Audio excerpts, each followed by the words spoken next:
Excelente noite para você, muito boa noite, já finalzinho de tarde para início de noite, obrigado pela sua audiência, você ligado conosco aqui no Papo Aberto na Rádio Bonzentos, tudo de bom para você, uma excelente noite já para você que está aí sintonizado, ligado na 107,3, muito prazer, eu sou o Lucas Alves e nós vamos juntos no nosso Papo Aberto, aqui com as principais informações e hoje com a participação dela, né?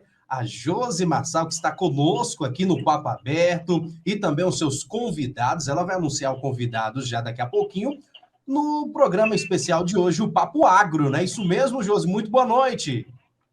Olá, boa noite, Lucas, boa noite você ouvinte, boa noite você que está nos acompanhando pelo canal do YouTube. Vamos mais uma semana aí de Papo Agro, as tendências e as perspectivas para a nossa cadeia do agronegócio. E hoje com um convidado especial, ele que é Ronaldo Royal, é proprietário do grupo Royal Rural, nosso consultor agrícola, e estará aqui hoje neste bate-papo sobre o mercado do agronegócio. Oi, Josi, obrigado pelo Ronaldo, convite. é um Tudo bem? prazer tê-lo aqui, viu? Prazer é meu. Vocês estão me ouvindo bem? Sim, dá para te ouvir Obrigado. tranquilamente. Vamos começar comentando sobre o nosso mercado de fertilizantes. Analisando o mercado de grãos e fertilizantes, há um movimento para redução no uso desses fertilizantes. Entendendo a origem e a problemática desta cadeia que está sendo muito comentada, queria que você nos falasse onde desencadeou todo esse problema dos fertilizantes e o que podemos esperar para a resolução deste problema. Esse é um assunto que já tem uns dias que a gente está discutindo, né? Já faz um tempão que entrou na rota de discussão do agronegócio e parece que ele não vai sair tão cedo. Esse ano a gente não vai resolver esse problema e a questão é, o ano que vem ele já vai ter conseguido encontrar a solução? Até o momento a perspectiva é que não, que até o ano que vem a gente vai sentir o peso, o impacto dos fertilizantes. O que está acontecendo? São alguns problemas, porque dentro da cadeia de fertilizantes a gente tem diferentes linhas de produção. Começou primeiro com o problema do potássio, que é um problema geopolítico da Bielorrússia. O Lukashenko, que ele é conhecido como o último ditador da Europa, teve algumas atitudes que desagradou. Eu até brinco com o pessoal, quando a gente começa a falar de política, aí o pessoal fala assim, vai voltar a ditadura militar, seja a esquerda ou seja a direita, vão assumir, vão virar ditadura.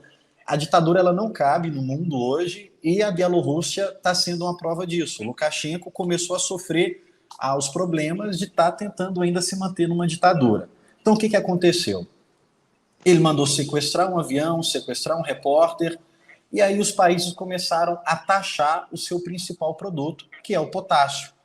Então, a principal base de alguns fertilizantes, dos fósforos, é o potássio, a principal matéria-prima, e ele é um dos principais exportadores. Então, os Estados Unidos taxou, o Reino Unido taxou, o Canadá taxou, e aí começou o problema do preço dos potássios. Depois, a gente teve um problema de crise energética na China. A China ela tem uma meta ambiental, a gente está também nessa discussão de sustentabilidade já faz um tempo, e a principal produção de energia da China era o carvão. Então ele tinha uma produção muito grande de poluição. E a China precisa se adequar, então ela começou a mudar a sua produção de energia, a tentar migrar a sua saída do carvão. Ela também sofreu uma crise na própria produção de carvão. Com isso, a energia da China ficou mais cara e as fábricas começaram a reduzir a produção de fertilizantes. Mais de 70% dos nossos fertilizantes são importados. A China, a Rússia são um dos grandes exportadores para o mundo todo. Então a China teve esse problema de energia, as fábricas começaram a reduzir a sua produção de fertilizante e o mundo começou a ser afetado por isso. Depois a gente tem também os defensivos, que o petróleo começou a subir bastante, puxou os defensivos, os nitrogenados, que não dá para plantar sem nitrogenado, e a principal matéria do nitrogenado é o gás natural. Aí a gente teve a Europa passando por problemas de gás natural, de produção de gás natural. Para a questão dos nitrogenados, a gente acredita que passou o inverno, ele pode dar uma amenizada, porque a Europa ela precisa do gás natural para a passagem do inverno, senão as pessoas literalmente morrem de frio.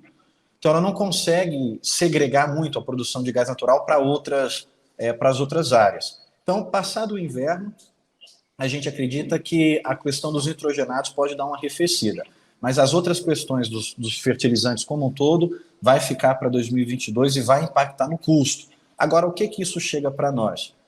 O produtor ele vai reduzir? Algumas coisas dá para reduzir. Sem o potássio, por exemplo, ele consegue fazer uma safra sem, duas safras sem. Sem nitrogenado não dá para fazer. Sem algumas coisas não dá para fazer. Então ele não vai conseguir reduzir da maneira a diminuir muito o custo. Então ele não vai reduzir muita coisa e ele vai repassar esse custo. Então a gente pode ter uma alta nos alimentos para 2022 como um todo. A produção pode ser afetada, a gente pode ter uma redução de produção. Eu acredito que essa redução não vai ser uma redução alarmante. Pode acontecer sim uma redução, mas a gente está tendo aumento de área, esse aumento de área vai sofrer com essa falta de fertilizantes, mas acredito que a falta de alimento não vai acontecer. Mas alimento caro, sim. Então a gente vai ter produção, uma produção mais reduzida, mas ela vai existir, mas vai existir uma produção mais cara. Então a base de troca hoje ela está quase que o dobro. O milho, uma base de troca saudável, seria na casa de 50, 60, até 60 sacos. Agora está dando 70, 75. A soja, uma troca ideal seria na casa de 18, 20. Agora está dando 30, 35. Então nós vamos ter produção, mas vamos ter uma produção mais cara. E isso vai chegar no bolso para todo mundo que vai ser repassado. E é importante a gente falar, inclusive, nessa mesma temática, sobre alimentos mais caros e o impacto que nós teremos no custo, que nós sentiremos todos no bolso. Nós tivemos uma divulgação do IBC-BR, uma prévia do PIB, né, que teve queda de 0,27. Estamos em um balanço de divulgações da economia. Desde a semana passada, o setor de serviços teve redução. Tivemos uma piora nas vendas no mercado. Ronaldo, como esses dados podem impactar a rotina e a economia de forma geral? E o cenário externo? Existe algum comportamento que, somado a esses fatores que eu citei agora, gerará algum impacto para todos nós? Então, Josi, esse é o ponto, assim, eu particularmente eu gosto muito de falar desse assunto. Eu brinco que 2021 e 2022 está um prato cheio para economista, está dando muito assunto para a gente, em praticamente todos os setores, sobretudo a economia. A gente teve o IBC-BR. O IBC-BR ele é um dado do Banco Central que ele é divulgado todo mês. E ele é considerado uma prévia do PIB. O PIB ele já é divulgado trimestralmente pelo IBGE. Então, o que a gente teve do IBCR? Ele teve essa queda que você colocou, de 0,27% em setembro em relação ao mês passado, ao agosto, e o acumulado trouxe uma queda de 0,14% para o trimestre. O que é o problema? Se ele é considerado uma queda para o PIB, ele não veio fora do que o mercado esperava, mas ele veio como queda. O relatório Focus, que é famoso por dar um norte para o mercado, ele faz os apontamentos do que vai ser o fechamento do ano e as prévias para os próximos anos, ele já trouxe uma piora para o PIB. Então é um assunto que a gente já tem discutido há muito tempo e a gente não está vendo resolução para esse assunto. Porque o que é o problema? Para piorar, piora rápido. Agora, para melhorar, a gente precisa de um mês na frente para responder, 2 meses para responder. Então, a melhora ela é mais lenta e a gente está vendo a piora sem sinais ou sem soluções apresentadas do que pode melhorar. O que é o problema disso? Esses dados ruins da nossa economia, eles geram desvalorização para o real. Então, a nossa moeda desvaloriza. E o que a gente está tendo no cenário externo, como você colocou? Hoje já veio uma perspectiva no mercado de aumento de juros nos Estados Unidos e a gente já está há um tempo com perspectiva de aumento de juros para a Europa também. O que isso acontece? Aumento de juros na Europa, aumento de juros nos Estados Unidos, valoriza as moedas lá fora, valoriza o real. Então a gente tem um cenário em que, valoriza o dólar. Então a gente tem um cenário que está desvalorizando o real aqui interno e as moedas lá fora se valorizando. Qual que é o risco disso? O que isso influencia para nós como um todo? Não só no setor do agro. Menos poder de compra. Tudo fica mais caro. Tudo fica mais caro e a nossa moeda ficando mais barata. Então a gente precisa de uma melhora no PIB, a gente precisa de uma diminuição da inflação e a gente precisa de um dólar mais baixo. É tudo que nós não estamos tendo agora. A gente está tendo juros mais altos, inflação mais alta, dólar alto e o PIB piorando. Então, esse cenário ele chama muita atenção para não só no agronegócio, mas para todos os setores da economia, porque, tradicionalmente, o último trimestre do ano, ele é o trimestre onde as empresas apresentam o seu balanço, as grandes empresas listadas em bolsa, e geralmente ele traz para o mercado uma sensação de melhora, o consumo aumenta, é final de ano, as pessoas compram mais. Esse ano os dados estão vindo ruins. Então, no último trimestre do ano, que era para a gente ter os melhores dados, a gente está tendo dados ruins. Então, é um sinal preocupante. Agora, o que esperar para 2022 diante desse cenário? A gente precisa tirar alguns assuntos da fila. Tira a PEC dos precatórios, tira as reformas administrativas, tira a reforma tributária, que ainda está patinando. Depois que tirar esses assuntos, a gente vai ter eleição. Então, o que a gente precisa entender? Como que vai ser o orçamento para 2022 e atacar os gargalos. A gente ainda não está atacando os gargalos, a gente está causando outros gargalos e está criando esse cenário um pouco crítico. Então, a gente precisa de uma atuação mais pesada do Banco Central, não só no aumento da taxa Selic, mas talvez usar um pouco das reservas cambiais e algumas outras coisas, porque a gente precisa, primeiro momento agora, conter a inflação. Urgentemente, a gente precisa conter a inflação. Interessante a gente aqui mencionar sobre alguns dados, né?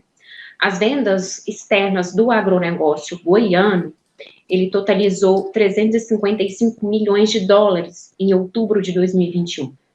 O valor FOB correspondeu a 62% do total das exportações do nosso estado, que somaram 569 milhões de dólares no mês.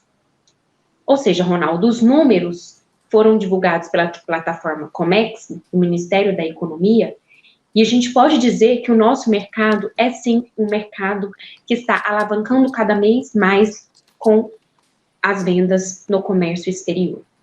E eu queria que você elencasse aqui para nós quais são os principais itens que vêm sendo comercializados aqui em Goiás e se a suspensão da carne bovina por parte da China teve impacto neste resultado da exportação da cadeia goiana.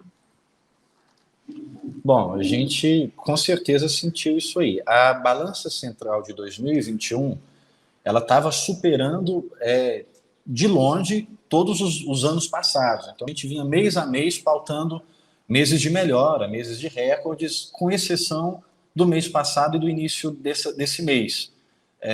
A gente começou a cair na balança comercial, a ponto que fechou a primeira semana de novembro até com déficit. Há muito tempo a gente não estava falando em déficit. Janeiro fechou com déficit, mas a gente vinha com superávit, saldos super positivos, ajudando na conta interna. E aí agora, no começo de novembro, a gente veio com essa conta negativa.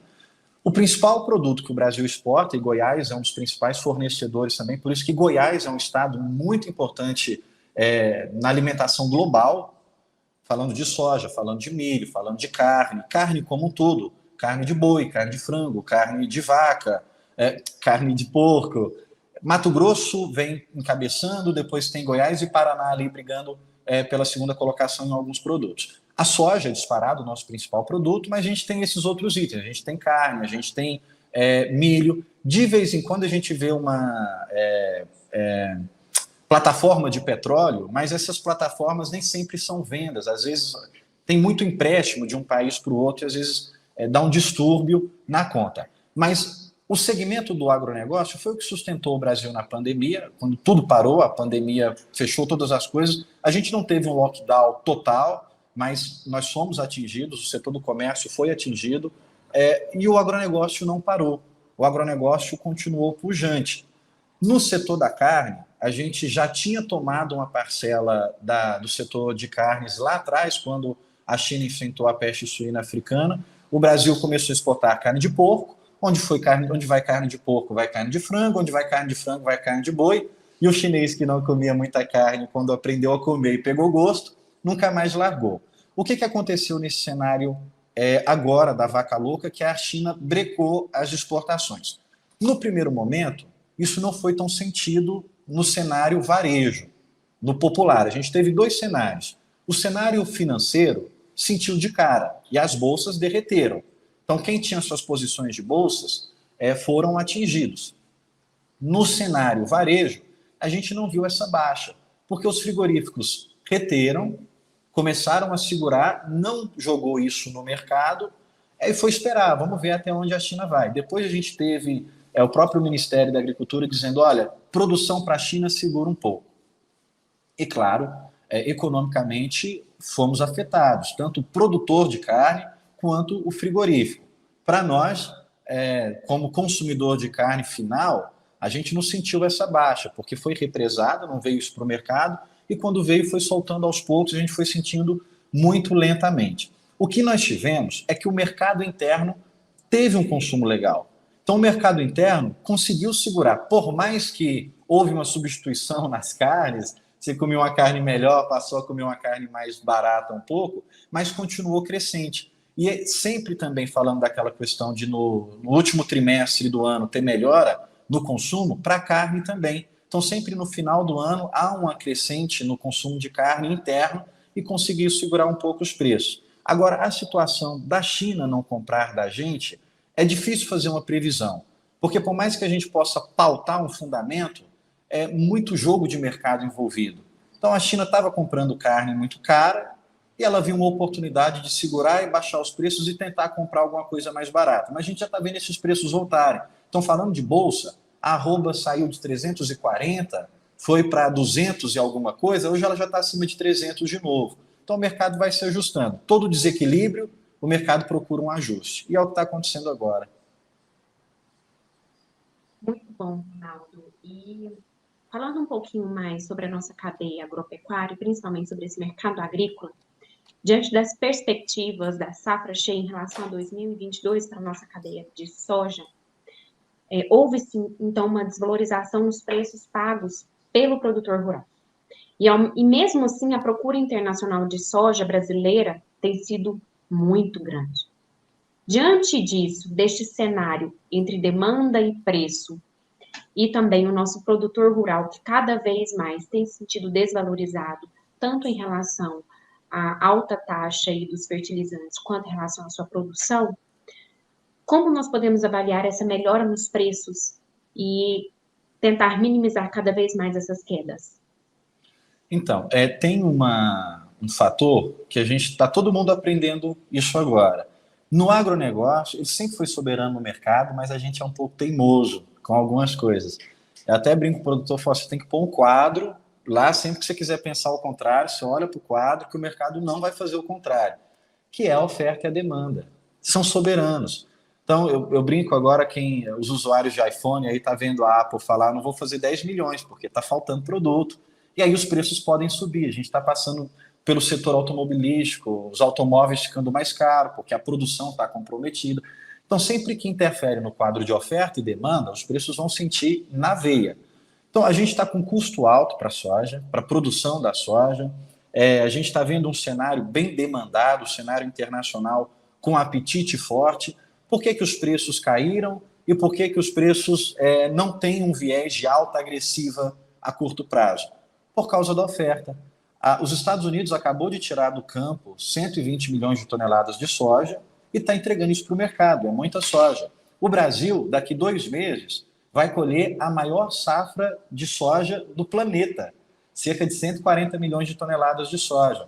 Então, por mais que haja um apetite muito grande, e é importante que tenha esse apetite muito grande, porque nós temos uma super oferta. Então, é preciso ter uma super demanda, porque senão os preços vão derreter. No entanto, a gente tem uma super demanda, mas a oferta ainda está no momento de maior pico. Então, a gente vai ter alguns momentos em que a soja vai sentir, pode subir um pouco, algum exportador precisa fechar algum navio, aí ele vai para o mercado repor esse volume de navio que ele precisa fechar, vai pagar um pouco mais caro por isso, mas no cenário geral, como um todo, a gente não tem perspectiva para alta de soja, não por causa dos custos, mas por causa da oferta. Não é complexo, é uma situação simples. A gente está plantando uma safra que está tendo todas as condições para um bom desenvolvimento.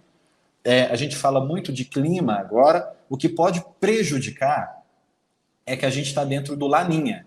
E o Laninha ele é muito instável. Então, no momento, a gente está tendo um Laninha muito brando, que não está mostrando que vai haver perigo para o desenvolvimento das lavouras. Mas os mapas podem mudar muito rápido, porque a gente está num fenômeno que não é, vou chamar que não é um fenômeno normal. Então pode haver uma mudança, pode haver alguma coisa, mas não havendo, estando no cenário geral, as perspectivas para a soja são de ter preços mais baixos agora por causa de uma boa oferta. Então, sempre que tiver um piquezinho, aproveita para vender, porque vai vir uma oferta muito boa agora e o mercado é soberano. Oferta e demanda é o que manda. Obrigada, Ronaldo. Nós tivemos aqui até uma pergunta que chegou de um dos nossos espectadores que estão nos acompanhando pelo YouTube. E eu até tive que interromper o vídeo porque chegou na mesma hora e eu fui ler. É o seguinte, ele está aqui perguntando, diante da alta demanda em relação a essas commodities e o preço do dólar, qual a sua análise para este mercado? Eu tive um pouquinho de dificuldade de ouvir o seu final. Está me ouvindo agora? Estou te ouvindo bem baixinho. Então, o nosso telespectador está acompanhando pelo YouTube, pediu para que a gente fizesse uma análise sobre a alta taxa do dólar, se há uma possibilidade dessa taxa cair, né, em relação à nossa moeda, e como ficam as commodities em relação a este mercado. Naturalmente, a gente vê um movimento inverso. Geralmente, quando o dólar sobe, commodity cai. Isso no mundo todo. E vice-versa, porque um regula o outro. Tudo no mundo é dolarizado. Commodity quer dizer isso, quer dizer um produto que tem o preço fixado lá fora. E essa fixação ela é feita em dólar. Aqui no Brasil, a gente está vendo uma situação que está muito descolada. E esse é o problema e esse é o nosso ponto de preocupação. Porque às vezes a gente vê o dólar caindo globalmente, mas não cai no Brasil. E às vezes a gente vê o dólar subindo lá fora e subindo mais forte aqui no Brasil. Então, o que a gente observa com esse movimento? Que não é uma questão específica do dólar, mas é uma situação de desvalorização do real. Então, por isso, a gente pode até assistir o dólar subir e a commodity subir junto, que não é natural. A nossa perspectiva para dólar, a gente não vê um cenário para o dólar abaixo de 5,30, de 5,35. A gente imagina que o dólar pode encontrar estacionamento confortável ali na casa de 5,40, que ainda é um dólar muito alto, mas a gente virou o ano, entrou em 2022, deu oficializada as campanhas eleitorais, todo mundo registrou a sua candidatura. Quem vai começar a pautar o dólar vai ser as pesquisas eleitorais. Toda eleição é dessa forma. E a gente teve, desde 2018 para cá, 2017 o Brasil teve uma super safra de milho, de soja, de um monte de coisa. 2018 para cá, a gente teve a grande greve dos caminhoneiros, que foi aquela greve que colocou um temor muito grande de acontecer de novo uma greve dos caminhoneiros, e dali para frente o dólar perdeu o que a gente chama de historicamente. Historicamente, quando sai essa divulgação aqui, o dólar faz isso porque ele começou a sofrer muito mais um impacto, uma influência política. E vai acontecer a mesma coisa agora em 2022. As pesquisas é quem vão dizer qual rumo o dólar vai tomar. Nós não imaginamos um dólar abaixo de 5,30, pelo menos enquanto a nossa inflação estiver acima de 2 dígitos. Quando a nossa inflação começar a arrefecer, começar a sair da casa dos 10, a inflação começar a baixar, 9 ainda é uma inflação muito alta, a gente está falando de inflação ali de 7, 6 para baixo, aí a gente vai ver dólar baixar. A não ser que aconteça, de fato, uma intervenção manipulada, que já está precisando mesmo do Banco Central entrar e dizer, olha, nós temos 360 bilhões de dólares em reserva cambial e a gente vai começar a queimar essas reservas aqui para literalmente baixar dólar, para realmente baixar dólar, porque subir taxa de juros não está adiantando.